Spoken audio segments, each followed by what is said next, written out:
Hej og velkommen til min video. I dag så skal jeg vise, hvordan jeg lægger min makeup. Wow! Så lad os bare komme i gang. Okay, det jeg starter med, det er den her. Jeg kommer til at sige, hvor produkterne er fra, eller om jeg har fået det i gave. Så den her, den har jeg fået af Cloelia, og det er den her i lille version, og det er W7's primer. Og ja, hun er sikkert, jeg vil ikke den fødselsdagsgave af hende, og den er egentlig okay. Altså, ja, den er jo fin nok. Ja, men den er købt i normal, og den er fra W7. Det er W7, og det er den der lille version, for der er sådan lidt store, lidt, eller halvstore. Så går jeg ind med den her Elf Halo Glow, og den har jeg selv købt for sådan en gavekort, jeg fik i fødselsdagsgave. Og den er fra Matas. Og sådan jeg putter min makeup på, det er sådan, sådan jeg putter den her på. Det er ikke at tage den i ansigtet. Jeg putter den sådan, det er ikke at tage den i ansigtet, jeg tager den sådan på hånden. Og så tager jeg min beauty blender, sådan tager noget på. Og så dupper der egentlig, hvor jeg sådan er mest rød. Eller sådan, hvis jeg er rød på mine kinder, så dupper jeg der. Sådan, jeg tværer ikke ud og dupper. Og sådan, ja. Den her, den er jo også god. Altså Elf, det er mit yndlingsmærke. Så det er sådan, jeg kan ikke lide sådan foundation. Men den her, den giver sådan glow.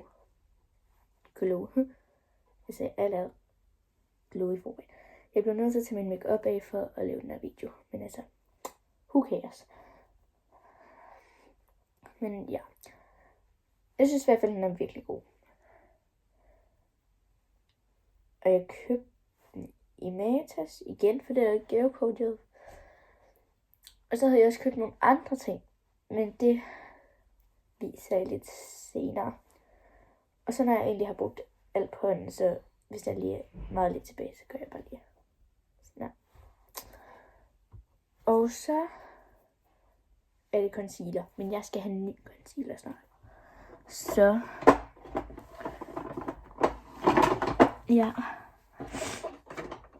Okay, først ting kan jeg lige sige, den her børste har jeg fået af Cloelia.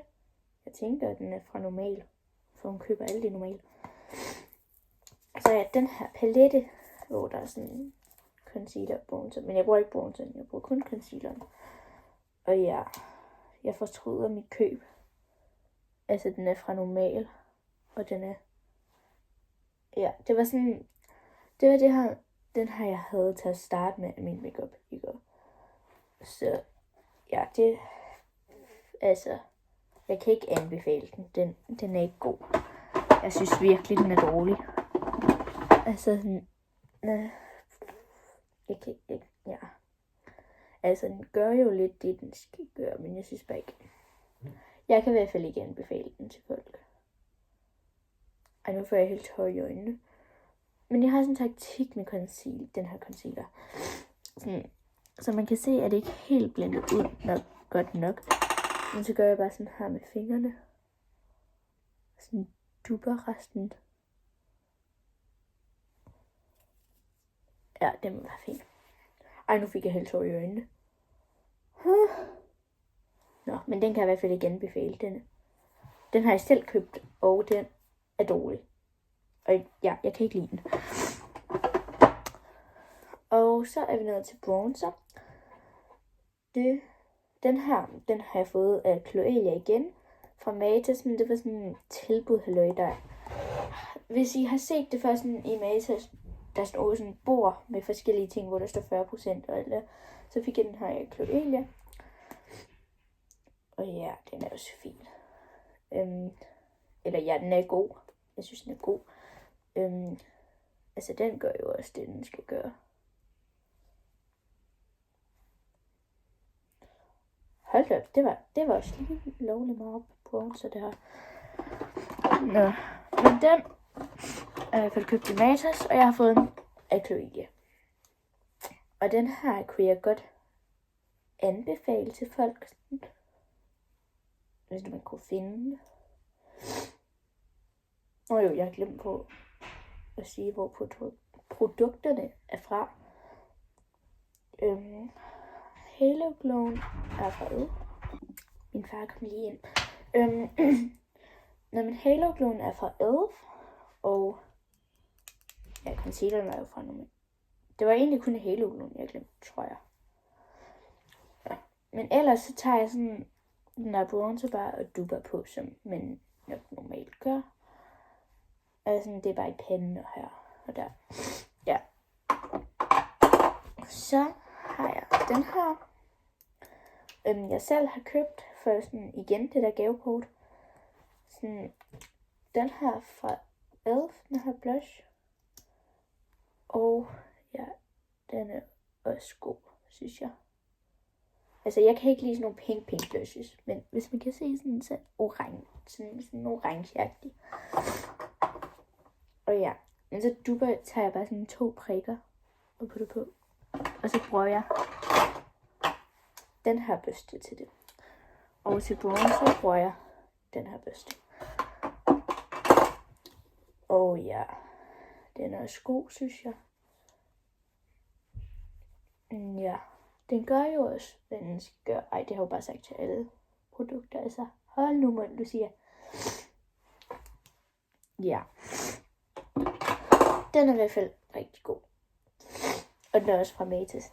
Og den stod også i sådan en bod, halløj, ved det der bord. Og jeg tror seriøst kun den kostede 45 kroner. Og den er jeg glad for, virkelig. Det var et godt køb. Hvad er det så? Nå jo. Så er puder. Jeg skal lige finde det her. Sådan der.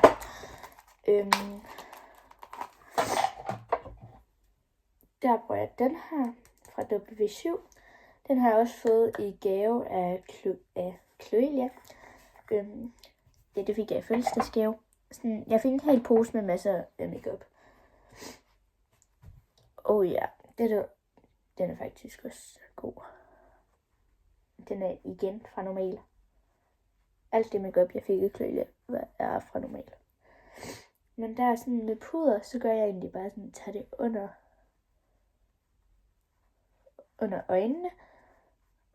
Og ja, og så nogle gange kan jeg godt finde på sådan, tage det andre steder i hovedet. Ja, men det var der ingen, der så. Upsi. Ja. Har jeg puder over det hele nu. Men den, ja. Den er også god.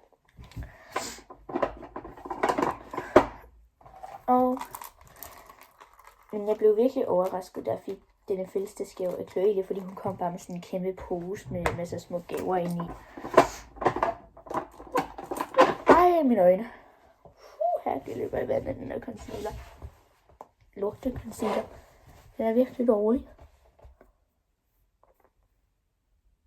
Ja, så er vi nået til puderbronzer. Og der bruger jeg den her fra W7. Jeg igen fik i gave af Chloe. Og ja, den er også god. Den er også købt i normal. Men sådan, når jeg tager den på, der tager jeg lidt på min børste her.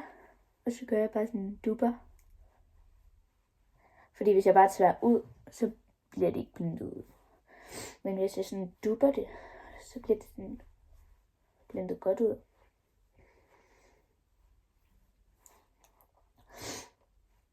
Men den er jeg også glad for, fordi ja, jeg kan personligt godt lide, at sådan, når man har bronzer sådan, altså ikke sådan, man er kæmpe brun i panden, men sådan har meget bronzer i panden. Det synes jeg selv, der er flot. Altså ikke sådan, det ser vanvittigt ud, vel, men altså. Altså hvis jeg ikke havde gelhestehale lige nu, ikke? Så vil jeg normalt bruge sådan nogle her spænder til at holde mit hår oppe. Men lige nu så har jeg bare en hestehale lige til. Ja, det behøves vi ikke. Så har jeg til puderblush. Ja, nu tænker jeg nok, hold da op, Lucia. Bruger du normalt så meget makeup? Nej, det her det er kun i ferien, jeg har brugt så meget makeup her. Hold da. Nå, men så har jeg den her blush fra sådan en julekalender, jeg fik i år. Sådan en makeup julekalender. Og den er, og den er sådan samme farveagtig som min blush fra Ed. Og den er også god, fordi man kan ikke så godt se den, men den giver stadig en meget lidt farve.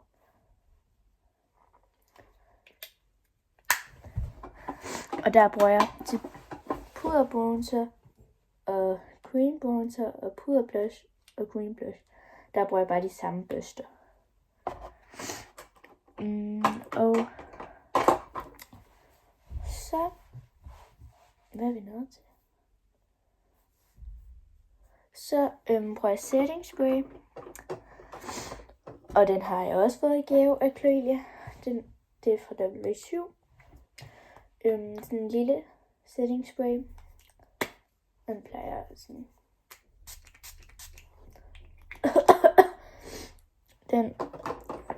Den er også god. Altså sådan, den gør jo også bare vanskeligt.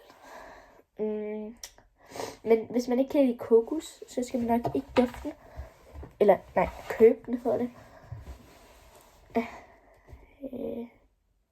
Men virkelig den der concealer. Hold jer langt væk fra den. Den er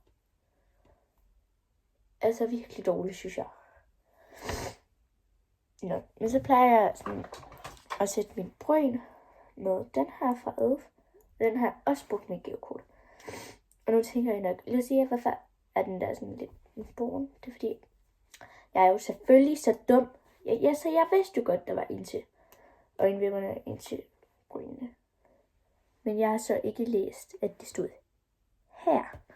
Så jeg er kommet til at bruge den her til brynene. Altså, tænk dig nu om, Lucia. Nå. Men den er også virkelig god, synes jeg. Altså, den kunne jeg virkelig godt anbefale. Jeg synes, den er virkelig god. Altså, men hvis man burde købe den, hvis det er, man gerne vil sætte sine bryner. Og hvis man ikke vil. Og den har jeg ikke fået i gave, den brugte jeg på mit magisk gave. Men så bruger jeg egentlig den her børste til sådan, lige ret den lidt. Men jeg har jo sådan lyse øjenbryn. Og sådan nogle pivskede øjenbryn. Så ja, det ser normalt ret dumt ud. Men altså, det er lige meget. Men jeg putter faktisk ikke så tit highlighter på. Så det er derfor, jeg ikke lige har vist det. Fordi det gør jeg normalt. Ikke fordi jeg glemmer det. Det er fordi jeg glemmer det. Altså ting. Og jeg føler, at den her Halo Glow, den skinner så meget i forvejen, jeg ikke har brug for det. Nå, men så plejer jeg egentlig bare sådan at bukke mine øjenvipper. Og der har jeg sådan en taktik med at gøre sådan her. Fordi så kan den få alle øjenvipperne. Det ser meget dumt ud. Og jeg ved det. Okay. Det går normalt ret galt, fordi at... med det. Ej. Ja, som man kan se, så går det normalt ret galt, da jeg bukker mine øjenvipper. Men ja, det tager vi os ikke i af.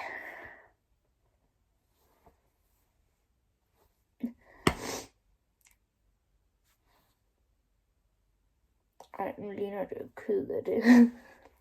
Ej. Så bruger jeg den her mascara. Ja.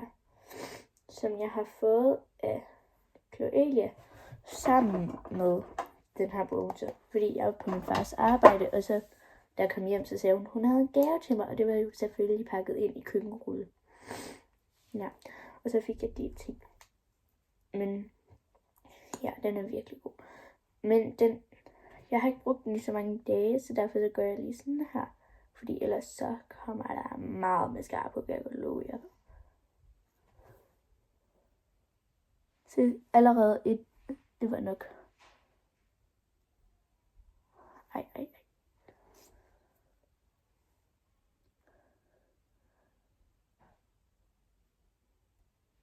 Ej, nu går det galt. Det går galt nu. Ej.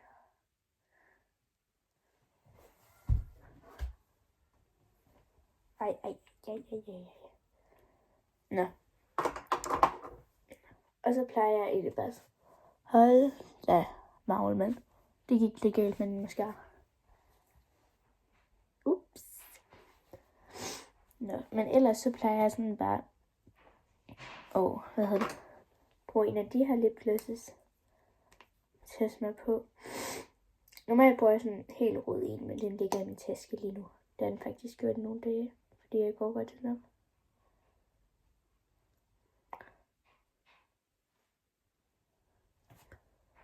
Og den her har jeg fået i fødselsdagsgave. Og ja, det var også nogle, jeg havde ønsket mig. Det er ikke dem der. Jeg har en af dem. Det er ikke dem her. Det er sådan med låg på, sådan så. Nå. Ja. Fordi jeg kan bedre lide dem her end dem her. Fordi jeg føler, der kommer meget ud af gangen. Men enten så bruger jeg en rød en. Eller så bruger jeg den her sådan orange. Jeg har faktisk ikke prøvet den her endnu. Men det kan være, den er god. Nå, men ellers så hvis nu jeg tog highlighter på, hvis vi lige lavede sådan noget. Så bruger jeg den her børste. Sådan, hvis I har været i Crea, så ved I nok, at sådan, der er også dem her. Ja. Så gør jeg egentlig bare sådan. Og så bruger jeg den her highlighter. En fake version af Wear Beauty. Og så sende sådan her ud. Ja.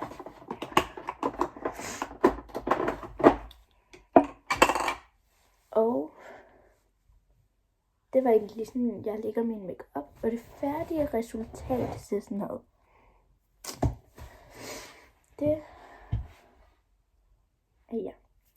Men I tænker nok, at jeg sidder her, ikke, ved sådan en lille bitte baby skrivebord, hvis jeg nogensinde har vist det. Det tror jeg faktisk ikke. Ja, men det, jeg har fået lavet sådan en hylde hængt op med forskellige ting. Altså sådan hylder, man selv kan rykke rundt på. Og så kan jeg lige vise det, hvordan det ser ud. Det ser sådan her ud. Og så har jeg min makeup her. Og mine smykker der. Og mine parfumer der. Og min beauty blender der. Og så har jeg mit spejl her, fordi vi skulle have sådan en hylde. Eller en ting til at stille mit spejl. Og så fandt vi den her. Det var egentlig alt for min video. Husk at like og subscribe. Og vi ses igen i min næste video.